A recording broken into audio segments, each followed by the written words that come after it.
Hello students, कैसे हैं आप सब लोग? कैसे तैयारी चल रही है आपकी? द एजुकेटर ऑफ दिल्ली आपका बहुत बहुत स्वागत करता है आपके अपने लॉ के एजुकेशनल चैनल में। तो आज हम इम्पोर्टेंट क्वेश्चन की सीरीज जो चल रही है उसका एक और महत्वपूर्ण वीडियो लेके आए हिंदी मीडियम के बच्चों के लिए, इंग्लिश मीडियम के बच्चों के लिए BLLB LLB के बच्चों के लिए प्रोफेशनल एथिक्स और अकाउंटेबिलिटी का वीडियो पहले ही आ चुका है। तो आज जो हम इस वीडियो को लेके आए, तो पहले मैं इस पेपर के कॉन्सेप्ट के बारे में आपको थोड़ा सा बता दूं कि ये जो पेपर है हमारा professional ethic, accountability of lawyer और बार बेंच रिलेशन जो है, इसमें हमारा 50 मार्क्स का थ्योरी पेपर आता है और 50 मार्क्स का हमारा प्रैक्टिकल पेपर आता है। तो प्रैक्टिकल का कॉन्सेप्ट कुछ ऐसा है कि 30 मार्क्स की हमारी प्रैक्टिकल फाइल होती है, 20 मार्क्स का हमारा वाइवा होता है जो प्रैक्टिकल फाइल की सब्जेक्ट में से ही लिया जाता है। यह वाइवा और प्रैक्टिकल हमारे कॉलेज के अंदर ही होता है। यूनिवर्सिटी से कुछ टीचर्स आते हैं इस वाइवा को कंडक्ट करने के लिए और कॉलेज वाले इसमें उसकी हेल्प करते हैं। तो इसी तरह से जो मैंने पिछला वीडियो इंग्लिश मीडियम के बच्चों के लिए ऑलरेडी दे दिया, तो हिंदी मीडियम के बच्चों के लिए आज वीडियो आ गया। तो 70% मार्क्स गारंटेड है। मैं बार बार ये कहता हूँ कि मेरी गारंटी है एग्जाम में यही आएगा तो यही आएगा तो यही आएगा। तो आप पढ़ना शुरू कर दो, ज़्यादा वेट करने की जरूरत नहीं है, डेट शीट के बारे में ज़्यादा सोचने की जरूरत नहीं है कि डेट शीट चेंज होगी, एक्सटेंड होगी, क्या होगा। जो भी होगा, कुछ भी होगा, अच्छा ही होगा। आपकी तैयारी तो होनी चाहिए। तो एग्जाम में यही आएगा, मेरी गारंटी है। हिंदी मीडियम के बच्चों के लिए आज का वीडियो है। तो ज़्यादा समय वेस्ट ना करते हुए हम लोग वीडियो को शुरू कर लेते हैं। तो मेरा नाम मुकेश किरार है। अब मुझे शायद इंट्रोडक्शन देने की भी जरूरत नहीं है, आप सब मुझे पहचानते हैं। आप कमेंट्स बड़े कम करते हैं और हिंदी मीडियम के बच्चों से मेरी एक शिकायत भी है, हिंदी मीडियम पे व्यूज़ काफ़ी कम आते हैं। तो वीडियो बनाने में ना बिल्कुल उसका मज़ा नहीं आता है, क्योंकि यार इतनी मेहनत लगती है वीडियो बनाने के लिए, कंटेंट तैयार करने के लिए, और फिर अगर वीडियो में व्यूज़ 400-500 पे अटक जाते हैं तो अच्छा नहीं लगता है। इसलिए कोशिश करें कि उसको हिंदी मीडियम के सही बच्चों तक वायरल करें, सबसे पहुँचा दें। अपने जितने भी व्हाट्सएप ग्रुप है आपके कॉलेज के, क्लास के, उसमें इसको शेयर जरूर कर दें ताकि अधिक से अधिक बच्चे इसका लाभ उठा सके। और यार आप तो मेरे मतलब मेरा मार्केटिंग का तरीका यही है ना कि आप लोग जो मेरे मार्केटर हो, आप ही मेरी मार्केटिंग करते हो। तो आप ही लोग अगर माउथ टू माउथ पब्लिसिटी नहीं करेंगे, मेरी हेल्प नहीं करेंगे, तो मेरा चैनल कैसे ग्रो होगा। मैं देख रहा हूँ काफ़ी टाइम से मेरे सब्सक्राइबर भी 3,500 पर अटके हुए हैं। तो थोड़ा सा उसमें ही पुश कीजिए और भी नए नए बच्चों को जोड़िए चैनल के साथ। तो आइए शुरू करते हैं आज का educator of Delhi. Important question है। प्रोफेशनल एथिक्स हमारा सब्जेक्ट है जो 50 मार्क्स का आता है एग्जाम में। तो पहला क्वेश्चन है कि अदालत मुवक्किलों और समाज के प्रति वकीलों की जवाबदेही पर विस्तार से चर्चा करे। एक वकील को उपलब्ध अधिकारों पर चर्चा करें। एक सक्षम और सफल वकील बनने के लिए एक व्यक्ति को कौन से गुण होने चाहिए? अधिवक्ता अधिनियम के तहत एक वकील के रूप में नामांकित होने के लिए योग्यता और प्रक्रियाएं बताइए। यदि नामांकन समिति किसी व्यक्ति का नामांकन करने से इनकार कर दे तो क्या उपाय है? किसी वकील का नाम एक दूसरे राज्य में स्थानांतरित करने की प्रक्रिया क्या है? अब आप देखेंगे क्वेश्चन नंबर 1 लिखा है और नीचे जो है 1 2 3 4 5 6 6 क्वेश्चन मैंने करीब करीब कवर किया। अब मैंने ये सोचा है कि यार इसको अलग अलग नंबरिंग करने से अच्छा है, क्योंकि सारे क्वेश्चन जो है ना इंटर रिलेटेड है और एक दूसरे से जुड़े हुए हैं। तो मैंने कहा यार अलग अलग नंबरिंग करने से अच्छा है कि मैं एक ही नंबरिंग में सारे क्वेश्चन दे दूँ और बच्चे कुछ इस तरह का आंसर इसका तैयार करें कि ये सारे टॉपिक कवर हो जाए। तो आप कुछ इस तरीके का आंसर तैयार करना कि सारे ही टॉपिक कवर हो जाए, जो भी एग्जाम में है उसके पॉइंट ऑफ व्यू से, उसी आइडिया से आप आंसर को एग्जाम के में लिख देना। तो ज़्यादा मुश्किल पेपर नहीं है, काफ़ी इजी पेपर पड़ता है आपका। 7 सेमेस्टर का ये 50 मार्क्स का भी है थ्योरी पेपर और काफ़ी जल्दी आपका डेफिनेटली हो जाएगा तैयार। तो इसको कम से कम आप 2 दिन देंगे तो 2 दिन में ही ये पेपर आपका तैयार हो जाएगा, प्रोफेशनल एथिक्स जो है। तो चलिए अगले क्वेश्चन करते हैं। अगला क्वेश्चन नंबर 2 है। इसको ही मैंने कुछ इस तरीके से डिजाइन किया है कि जो सारे क्वेश्चन मुझे लगते थे कि एक जैसे ही क्वेश्चन है, घुमा फिरा के पूछे जाते हैं, अलग अलग स्टाइल से पूछे जाते हैं। तो बच्चे क्या है, कई बार दोष देते हैं, सर आपने ये तो बोला ही नहीं था, ये आ गया, सर आपने तो ये बोला नहीं था, इसमें तो ये वर्ड लिखा हुआ। तो इसलिए मैंने इस तरह से डिजाइन कर दिया है कि किसी भी तरीके से पूछेगा तो आपको उसका आंसर आएगा। तो पेशेवर कदाचार के मामले में एक वकील को सजा देने की प्रक्रिया से संबंधित कानून पर चर्चा करें। उन विभिन्न आधारों का वर्णन करें जिनके आधार पर एक वकील का नाम वकील की सूची से हटाया जा सकता है। राज्य बार काउंसिल और बार काउंसिल ऑफ इंडिया की अनुशासनात्मक समितियों को क्या प्रक्रिया अपनानी होगी जब अधिवक्ता के खिलाफ शिकायत की गई है? स्टेट बार काउंसिल की अनुशासन समिति का निर्माण क्या है? कमेटी किस तरह की सजा दे सकती है? चर्चा करनी है हमें इसमें।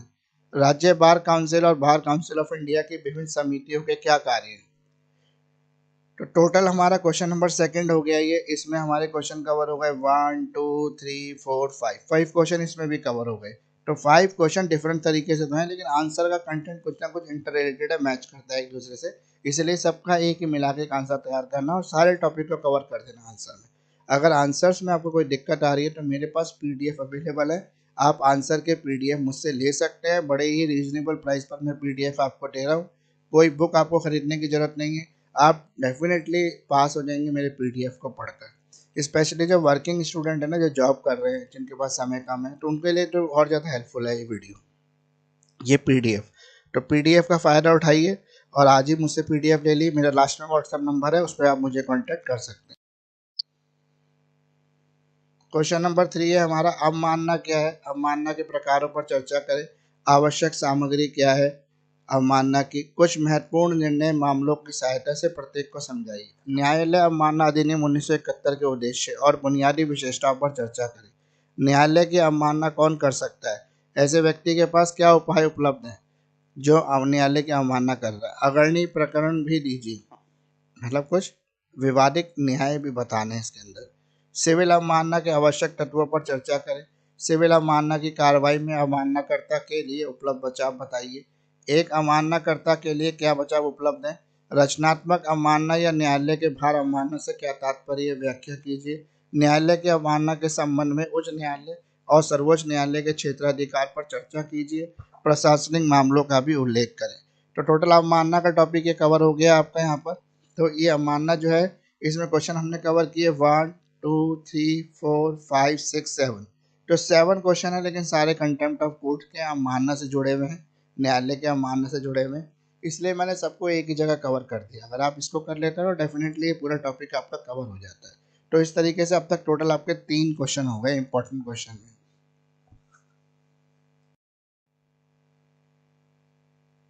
अब ये जो है 50 मार्क्स का पेपर है, तो इसलिए मैंने इसमें कम क्वेश्चन दिए, 18 क्वेश्चन, 19 क्वेश्चन नहीं दिए, थोड़े कम कर दिए, 9 कर दिए, आधे कर दिए। 50% पेपर है, 50 मार्क्स है, 50% पेपर है, तो 50% क्वेश्चन भी हो गए, तो इम्पोर्टेंट क्वेश्चन इस बार कम है। तो क्वेश्चन नंबर 4 है हमारा, बार बेंच संबंधों पर चर्चा कीजिए। न्याय प्रशासन में बार और बेंच की महत्वपूर्ण भूमिका होती है, चर्चा करनी है। भारत में कानूनी पेशे के विकास पर चर्चा करें। कानूनी पेशे से आप क्या समझते हैं? इसका स्वरूप और महत्व बताइए। क्वेश्चन नंबर 5 कवर हो गया। क्वेश्चन नंबर 6 है आपका, बार काउंसिल ऑफ इंडिया के संविधान की व्याख्या कीजिए। क्वेश्चन नंबर 7 हो गया आपका, प्रश्न संख्या 7 है, भारतीय अधिवक्ता अधिनियम 1961 के तहत एक वरिष्ठ अधिवक्ता के नामांकन की प्रक्रिया बताइए। सीनियर वकीलों को किस तरह से रजिस्ट्रेशन कराना होता है। प्रश्न नंबर 8 है हमारा, अखिल भारतीय बार परीक्षा से आपका क्या तात्पर्य है? इसके महत्व को स्पष्ट कीजिए। ऑल इंडिया बार काउंसिल का जो एग्जाम होता है, जिससे वकील का रजिस्ट्रेशन होता है, वो। प्रश्न नंबर 9 है आपका, संविधान, भारत के संविधान के अनुच्छेद 226 के तहत रिट क्षेत्राधिकार पर चर्चा कीजिए, ताजा मामले भी बताइए। तो ये टोटल 9 क्वेश्चन हो गए प्रोफेशनल एथिक्स के। अगर आप इस 9 क्वेश्चन को एग्जाम में करके जाते हैं तो डेफिनेटली आपके अच्छे मार्क्स कोई नहीं रोक सकता, आपके अच्छे मार्क्स आएंगे। तो आज ही से पढ़ना शुरू कर दें, जो भी प्रोफेशनल एथिक्स को पढ़ रहे हैं। कोई भी प्रॉब्लम आती है तो आप मुझसे 24/7 कॉन्टेक्ट कर सकते हैं, मैं आपके लिए हमेशा अवेलेबल हूँ। कोशिश करूँगा आपके आंसर का तुरंत रिप्लाई करने के। कॉल मैं कई बार पिक नहीं कर पाता, इसलिए व्हाट्सएप पे मैसेज करें, जब भी मैं फ्री होऊंगा मैसेज देखकर आपको रिप्लाई कर दूंगा, क्योंकि कॉल कई बार उठाना मुश्किल हो जाता है, मेरी क्लास चल रही होती है, क्लास का डिस्टर्बेंस हो नहीं सकता है। और कई बार मैं कुछ अपनी सेल्फ स्टडी कर रहा होता हूँ तो मोबाइल को साइलेंट कर देता हूँ, तो इस वजह से कॉल के चक्कर में ना पड़े, आप मुझे व्हाट्सएप मैसेजेस करें, मैसेज सीन करके मैं आपको तुरंत रिप्लाई देने की कोशिश करूँगा। लास्ट में आके मैं एक ही रिक्वेस्ट करता हूँ, लेकिन आप लोग उस रिक्वेस्ट को मानते नहीं है। बहुत सारे बच्चों ने अभी तक भी मेरे चैनल का फ़ायदा उठाया, लेकिन लाइक नहीं करा, शेयर नहीं करा, सब्सक्राइब नहीं करा। 300-400 व्यू आने के बाद लाइक देखो तो 5-10, यार 5-10 बच्चे क्यों लाइक करते? क्या वीडियो आपको हेल्पफुल नहीं है? यह वीडियो से आपको मज़ा नहीं आ रहा, या कुछ और चेंजेस करने, तो कमेंट में लिख के बताइए ना मुझे। प्लीज़ शेयर करें, लाइक करें, सब्सक्राइब करें, अपने फ्रेंड से भी सब्सक्राइब करवाएं हमारे यूट्यूब चैनल को, और साथ में प्रेस कर दें बेल आइकॉन को। और फॉलो कर सकते हैं आप मुझे इंस्टाग्राम पर मेरा आईडी है एजुकेटर ऑफ दिल्ली के नाम से, और मेरा फेसबुक पेज भी एजुकेटर ऑफ दिल्ली के नाम से, तो वहाँ पर भी आप मुझे लाइक एंड फॉलो कर सकते हैं। तो आंसर सभी इंपॉर्टेंट क्वेश्चन के मेरे पास अवेलेबल है पीडीएफ फॉर्मेट में, एक रीजनेबल प्राइस पर। वीडियो लेक्चर्स भी आप मुझसे ले सकते हैं डिटेल एक्सप्लेनेशन में, वो भी अवेलेबल है। आप चाहे तो वीडियो लेक्चर के थ्रू क्लासेस देखेंगे तो आपको काफ़ी इंटरेस्टिंग और मज़ा आएगा क्लास को समझने में। तो प्लीज़ कॉन्टैक्ट करें एजुकेटर ऑफ दिल्ली से। मेरा व्हाट्सएप नंबर है 9811948855। मेरा ईमेल आईडी भी है, आप ईमेल पर भी कांटेक्ट कर सकते हैं, karat29.mukesh@gmail.com। तो फ्रेंड्स, एजुकेटर ऑफ दिल्ली के साथ जुड़े रहिए, आपके लॉ एजुकेशन और लॉयर्स तैयार करने का काम हम कर रहे हैं और अधिक से अधिक लॉयर जो है हमारे तैयार हो रहे हैं। तो इसी तरह जुड़े रहिए एजुकेटर ऑफ दिल्ली के साथ, और एजुकेटर ऑफ दिल्ली आपके लिए इसी तरह की इंफॉर्मेशनल वीडियो लाता रहेगा। तो थैंक यू फ्रेंड्स वॉचिंग। अपने सभी व्हाट्सएप ग्रुप में वायरल कर देना, बिल्कुल भी आप वेट मत करना, क्योंकि अब भी वेट करते रहोगे तो यार कैसे काम होगा बताओ, एग्जाम तो सर पे आ गए ना। तो अब तो शेयर कर दो इसको। तो थैंक यू फ्रेंड्स, इतना समय दे